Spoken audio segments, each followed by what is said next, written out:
Tu as parlé tout à l'heure d'avoir commencé le stage. Combien de temps après avoir commencé le stage, est-ce que tu as commencé à faire tes vidéos ou en tout cas à coacher des gens de manière indépendante? À Créatitude, je suis rentrée en stage en février 2015. Non, 2015. Et j'ai débuté, j'osais pas, je m'en souviens. Et au final, Alex m'a dit, au contraire, vas-y, fonce. Et c'était en janvier 2016, donc quasiment un an après.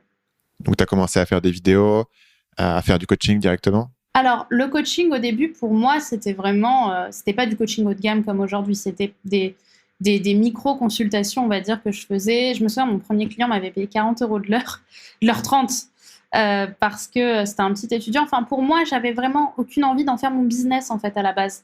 C'était vraiment, je m'éclatais à donner des conseils. J'étais étudiante. Ça me ramenait ce que ça me ramenait, mais quand tu es étudiant et que tu vis chez tes parents et que tu penses faire du cinéma après, t'es pas là à chercher, on va dire, vraiment la richesse. Tu veux t'éclater, tu t'amuses. Moi, ça me permettait de sortir.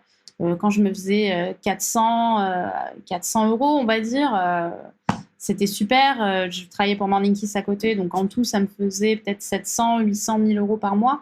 J'étais hyper contente et je cherchais pas à aller plus loin, en fait. C'est vraiment après que j'ai décidé d'en faire un business. À quel moment, du coup?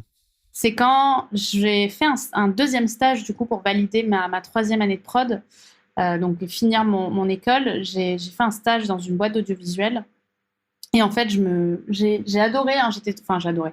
J'ai adoré l'idée. C'est-à-dire que j'étais dans un super endroit à Paris, en start-up. Les gens étaient super sympas. Mais je me suis rendu compte que c'était hors de question que je me lève tous les matins à telle heure et que je finisse à 18h30, 19h pour gagner. Là, à l'époque, j'étais à 700 parce que j'étais en stage, mais on va dire à 1008 si j'avais été en CDI. Et là, en fait, à ce moment-là, je sais que j'ai shifté et je me suis dit, mais en fait, Brenda, c'est pas possible. Tu peux pas donner tout ton temps, parce qu'à ce moment-là, j'avais quand même la valeur du temps. Hein. Il y a les années qui sont passées et mes connaissances, on va dire, dans ma gestion de moi-même ont aussi un petit peu évolué. Et du coup, je me suis dit, mais Bren, tu peux pas donner autant de temps contre si peu d'argent à des gens, c'est pas possible. Et je me suis dit que ce que je voulais, c'était un peu faire passer mon bonheur avant. Et ce que j'ai demandé, c'est que j'ai demandé à mes parents, en fait, 3 mois.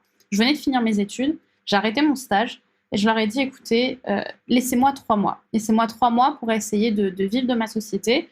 Et promis, je vais faire ce que je peux pour tout donner, etc. Sachant que mes parents m'aidaient plus, hein, vu que je gagnais mon stage, je gagnais un petit peu ma vie et je vivais toujours chez eux. Mais ils m'avaient quand même payé 22 000 € d'école. Donc, quand tu es dans ce moment-là, moi qui suis très proche de mes parents, j'avais quand même cette angoisse, cette frustration de me dire, de ce stress de me dire, est-ce que je vais rentabiliser, hein, parce que de base, je devrais être en prod quand même.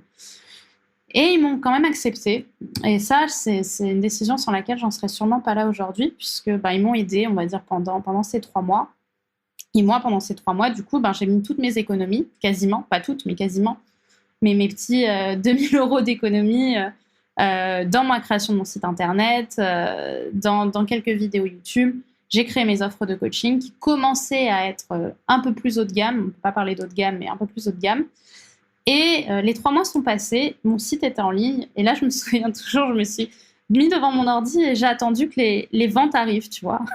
Et c'est là où, en fait, je me suis rendu compte qu'il me fallait un mois supplémentaire, parce que tu peux attendre très longtemps. En fait, si ton marketing n'est pas bon, tu peux avoir le plus beau site de la Terre, ça ne marchera pas. Et du coup, le mois suivant, j'ai supplié mes parents de me laisser un dernier mois. Ils ont accepté. Et c'est là où j'ai fait mes 3000 premiers euros, on va dire, vraiment avec attitude, puisque j'avais lancé mes premières offres, j'ai eu des premières demandes. À cette époque, tu avais combien d'abonnés sur YouTube? Je devais en avoir moins de 5000, je pense, autour de 5000. Et l'offre que tu avais lancée, c'était quoi? C'est du coaching? C'était 6 mois de coaching pour 1500 € à l'époque. Donc, tu as eu 2 clients. Ouais, et j'ai eu 2 clients en un mois, plus ce que me ramenait Morning Kiss à l'époque. J'étais pas mal, quoi. Donc là, on va dire que ça m'a permis de pas mal débuter.